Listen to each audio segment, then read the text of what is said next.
Good morning, dear students. Welcome back to Samagra Shiksha online classes. Myself, T. Jyoti, Biology CRT, Ponnada KGBV Echcherla. Today, we will continue the topic diversity in living organisms. We have already discussed the diversity in plants, its various species diversity meaning. We also read the definition of diversity in before class. If you want to see the before class video, see in the description, link is provided. Now say, what is diversity? It is meant for the wide variety of species. Diversity is meant for wide variety of different species such as plants and animals. We have already discussed about Robert Whittaker and his kingdoms. Robert Whittaker in 1969 proposed 5 kingdoms. There are Monera, Protista, Plantae, fungi and animalia. In before class, we have already discussed about the four kingdoms: Monera, Protista, fungi, Plantae. Now we will see the video of 5 kingdoms. 5 Kingdom Classification of Organisms. Objective: to learn the 5 kingdom classification of living organisms. In 1969, ecologist Robert Harding Whittaker divided all living organisms into 5 categories, commonly referred to as the 5 kingdom classification. Kingdom Monera consists of the most primitive life forms found on Earth. These organisms are usually microscopic and unicellular, meaning they are single-celled. They have no nucleus within their cytoplasm. Bacteria, Archaebacteria, and Cyanobacteria are all members of Kingdom Monera. Kingdom Protista is next. The organisms within this kingdom are also unicellular, but they have a nucleus. Cells of this type are referred to as eukaryotes. Most members of this kingdom can, like plants, undergo photosynthesis and produce their own food, and like animals, will have locomotory structures. Most Protista are aquatic and include diatoms, algae, euglena, and protozoans such as amoeba, paramecium, and plasmodium. Kingdom Mycota, also called Kingdom Fungi, includes fungi such as yeast, mushrooms, and molds. The body of fungus is made of long, thread-like structures called hyphae. Its members can be free-living, parasitic, or symbiotic. The 4th most complex kingdom is Kingdom Metaphyta, also referred to as Kingdom Plantae, and includes multicellular plants with eukaryotic cells, means they have a nucleus. The cells of this kingdom will contain a cellulose cell wall and a green pigment called chlorophyll. Chlorophyll aids in photosynthesis, a process during which plants make their own food by utilizing sunlight. Kingdom Plantae comprises all plants, including herbs, shrubs, and trees. Finally, we reach the kingdom with the most complex organisms, Kingdom Metazoa, or Kingdom Animalia. It includes animals which are multicellular organisms. The cells of these organisms will be eukaryotic, and although they do not have a cell wall, they do have a cell membrane. All members of this kingdom have tissues and organs. Animals are heterotrophic, meaning they depend on other living things for food. Kingdom Animalia includes animals without bones such as the earthworm, insects such as the mosquito and cockroach, and animals with bones such as fish, lizards, birds, cows, and humans. Summary. The Five Kingdom classification was proposed by Robert Harding Whittaker in 1969.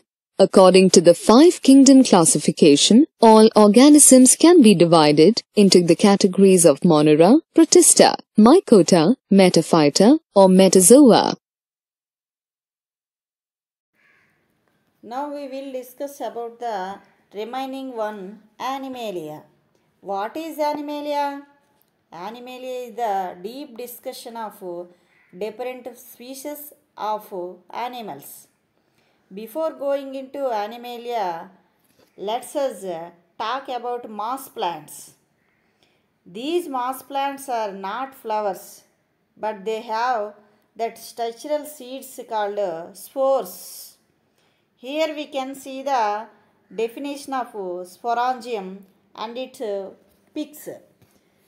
Definition of sporangium: a structure within which spores are produced. Plants like moss, cycon, and fern have no reproductive system. So, they have sporangium as a reproductive part. It happens in plants like pine, neem, mango, etc. Now, we will see the flow chart in which we discuss about kingdom of plant. Plant kingdom. In this flow chart are of two types, cryptograms and phanerograms. Cryptograms and phanerograms. Cryptograms are non-flowering and non-seed bearing. Cryptograms are non-flowering and non-seeded bearing. Phanerograms are flowering and seed bearing plants. Phanerograms are flowering and seed bearing plants. Cryptograms are divided into bryophyta and pteridophyta. Cryptograms divided into bryophyta and pteridophyta. Bryophyta have false roots and leaves. False roots and leaves. Pteridophyta have true roots and leaves. Example, fern. Phanerograms are divided into two types, gymnosperms and angiosperms. Gymnosperms and angiosperms. Gymnosperms have naked seeds. Gymnosperms have naked seeds. Example of Pinus and Cycas. And angiosperms are further divided into monocots and dicots. Monocots means single seeded. Dicots means two seeded. Now we will deeply discuss about the animals and its classification. We will discuss about organisms which are eukaryotic and heterotrophic. So, multicellular and heterotrophic animals don't have cell wall. Don't have cell wall. They are divided on a basis of type of the plant body design. So, Animalia flowchart are there. They are divided into porifera, the cellular levels, and tissue levels. In tissue level, there are three types. There are nobody cavity animals, pseudocoelom and coelomates. Pseudo means false, coelom means cavity. So, Pseudocoelom means false cavity. Coelomates, true coelom. Pseudocoelom and coelomates. Nobody cavities are ciliated and platyhelminthes. Ciliates and platyhelminthes. Coelomates are divided into mesoderms and endoderms. Mesoderms and endoderms. Mesoderms have single cell during in embryo, whereas endoderms has no notochords. Endoderms has no notochords. Now we will specially discuss about Porifera, Coelenterata, Platyhelminthes, Nematoda or Nematihelminthes, Annelida, Arthropoda, Mollusca, Echinodermata, Potochordata, Chordata and Vertebrata. These are the classification of animals. First we will talk about Porifera. Now we will define and give example to the Porifera. The word Porifera means organisms with spores. Porifera means spores.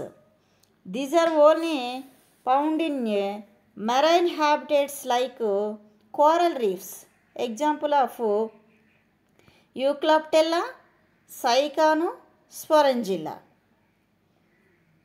This is the pic of Porifera. These Poriferas have no organs. Now we will talk about Coelenterata or Cnidaria. There is a cavity in the body. There are made of two germ layers.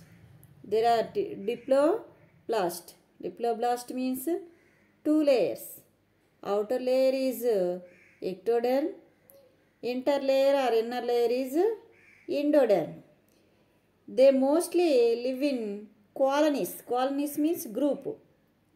Example of Hydra, jellyfish. We will discuss about Platyhelminthes. We will discuss about Platyhelminthes.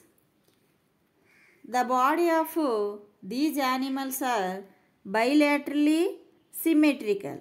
Bilaterally means two layers. The animals can be divided into two equal parts, bilaterally symmetrical.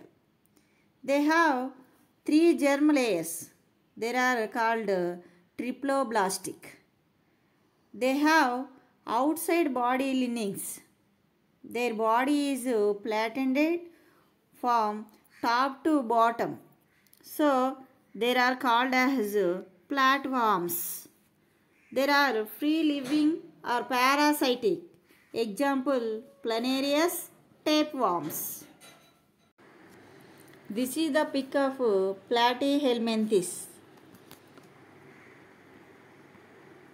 Now we will learn about Nematoda or Nematihelminthes. These are bilaterally symmetrical or triploblastic. The body is cylindrical. They have tissues but no real organisms. They have a sort of body cavity or a pseudocoelom is present. In pseudocoelom, coelom means it's covered with mesodermal layer. They causes diseases. They mostly present in intestine. They can lay 15 eggs per day. This is the pic of Nematoda or Nematihelminthes. Example of flatworms or nematodes. Now we will talk about or discuss about Annelida. These are bilateral, symmetrical, and triploblastic. They transport their blood through blood vessels. They have a body cavity. They allow two organs to be protected in their structure. They have closed circulatory system. We can differentiate their body with the help of segments. They are found in a different places like leech in freshwater, nereis in marine water, earthworms on land. The segment on their bodies are known as a metamers or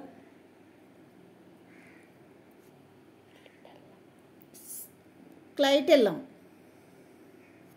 Metamers are clitellum. This is the pic of annelidans. Example, earthworms and leeches, nereis, etc. Now we will talk about arthropoda. Arthropoda means jointed legs. These animals have jointed legs. These are invertebrates. They don't have backbone. They are the largest group of animals. These animals are bilaterally symmetrical and segmented. They have open circulatory system. Their coelomic cavity is filled with blood. Example of houseflies, cockroaches, crabs, spiders, butterflies and prawns. This is the pic of arthropodas. Now we will talk about mollusca. These are bilaterally symmetrical animals. The coelomic cavity is reduced. They have very low segmentation. They have open circulatory system. They have kidneys like organs for excretion. They have small foots to move around for moving. Their body is soft and triploblastic. There are invertebrates. Example of snails, octopus, mussels. This is the pic of molluscans. Now we will talk about echinodermata. In Greek word, echinos means hedgehog and derma means skin. These are spiny skinned organisms. These are free living marine animals. They are triploblastic and have a coelomic cavity. They have pellicular water driven tubes system or water vascular system for easy movement. Their skeleton is made of a calcium carbonate. Example of starfish, sea urchins, sea lilies. This is the pic of echinodermatas. Now we will firstly discuss about notochordata. The next one is potochordata. So this is the notochordata. These are long rod-like support structure that is present at back of animal. It separates the nervous tissues from the gut.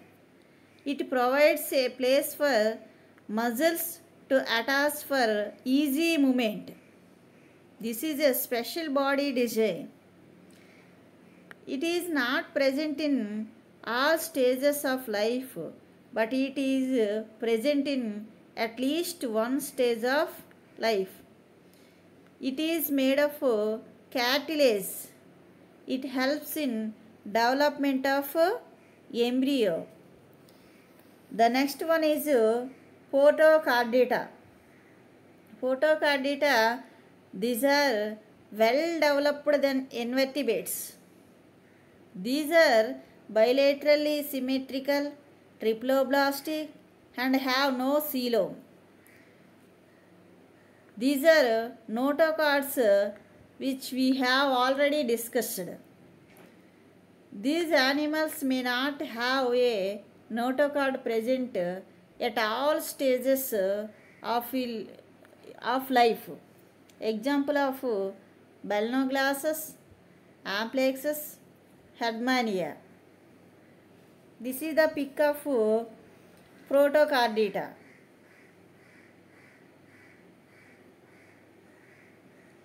The next one is chordata.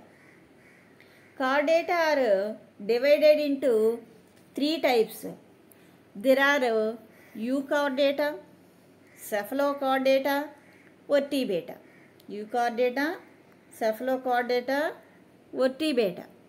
Nowadays, this subphylum Hemichordata is called as phylum Hemichordata. Cavalier and Smith gave the recent classification on these phylum in 2004.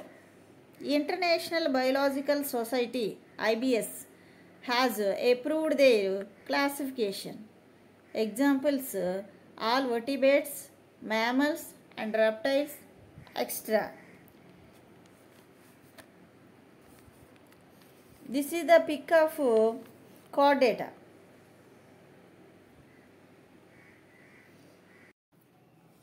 Now we will deeply discuss about chordata. Chordata is divided into two: potochordata, vertebrate. Potochordata means it presence of notochord. Vertebrata means with presence of vertebral column. So, in invertebrates, there are divided into 5 types. We will further learn deeply about these: Pisces, amphibians, reptiles, aves, mammals. So, Pisces, exoskeleton of scales, endoskeleton of bones or cartilage, breathing through gills. Amphibians, gills in larvae, lungs in most adults, slim skin. Reptiles, exoskeleton of scales, laying eggs outside the water. Aves, exoskeleton of feathers, lay eggs outside water. Flight possible. Mammalia or mammals, exoskeleton of air, external ears, mostly giving birth to live young. Next one is vertebrata. These animals have a true vertebral column and internal skeleton, allowing a completely different distribution of muscles. Attachment points to be used for movement. Vertebrates are bilaterally symmetrical, triploblastic, coelomatic, and segmented, with complex differentiation of body, tissues and organs. All chordates process the following features: have a notochord, have a dorsal nerve cord, have a paired gill pouches, post-anal tail, are triploblastic or coelomatic. Vertebrates are grouped into 5 classes: fishes or fish, amphibians, reptiles, birds or aves, mammals or mammalians. Now we will discuss about do you know in page number 65. Fishes are cold-blooded animals. They changed their body temperature according to their surroundings. Most of the fishes are oviparous, but some give birth to young ones. We do not call them fishes which give birth to young ones. We call them aquatic mammals. Fishes are cold-blooded animals. Not only in fishes, different animals have different colors of blood. Now we will see the different colors of blood in animals. Humans and fishes and other vertebrates have red blood. Humans and fishes and other vertebrates have red blood. Beetles, seaweeds have yellow blood. Annelids have green blood. Annelids have green blood. Octopus, prawns, squids have blue blood. Penny worms, peanut worms, etc. have purple blood. Now we will discuss about vertebrates in a table form in your page number 66. We already know that vertebrates are divided into 5. There are fishes, amphibians, reptiles, birds, mammals. In vertebrates, notochord are replaced by vertebral column, mostly in adults.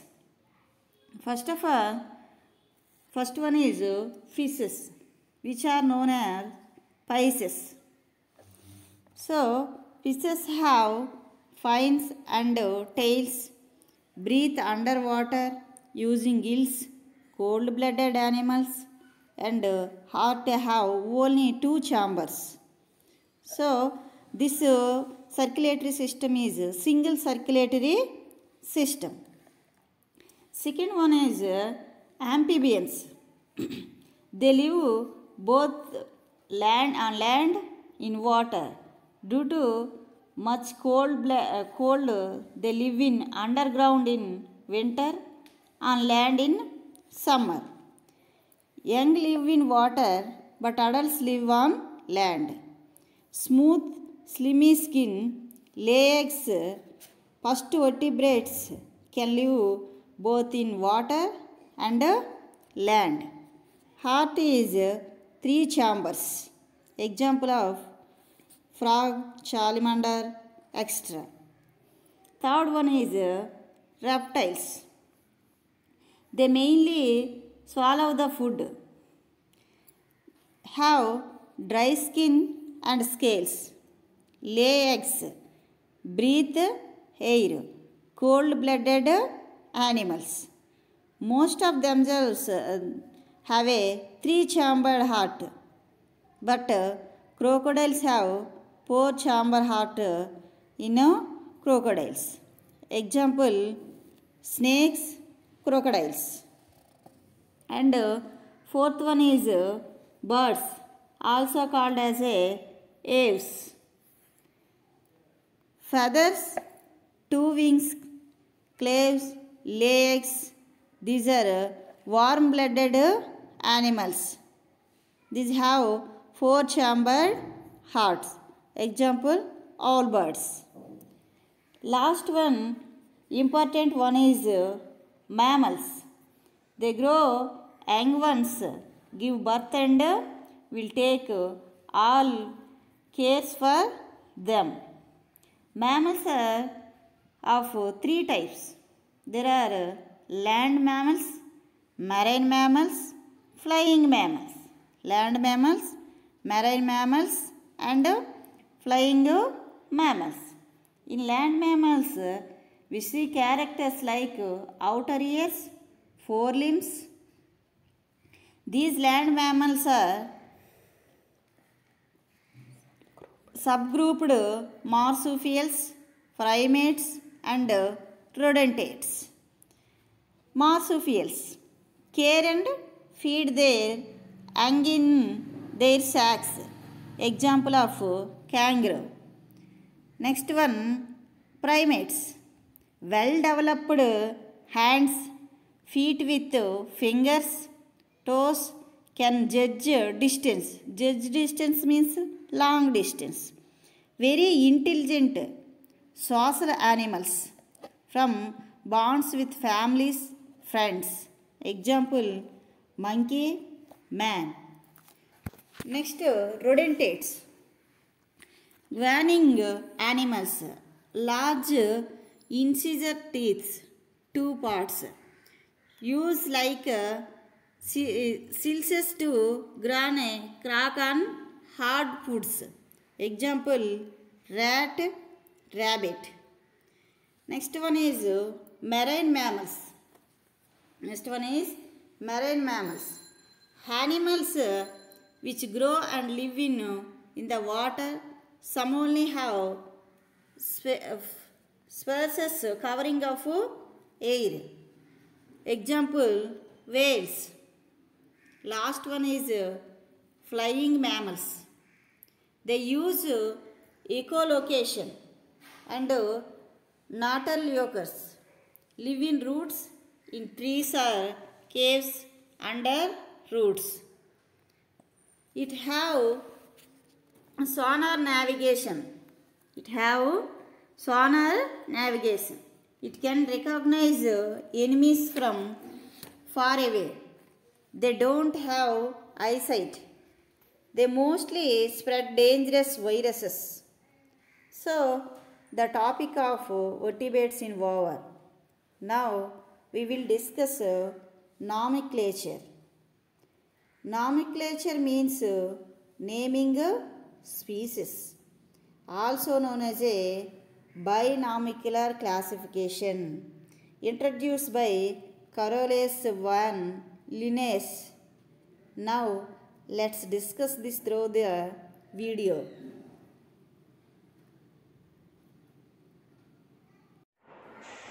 Hey student, you see all the animals and plants which we call as human, peacock, tiger, mango, neem and lotus has been written in some different names.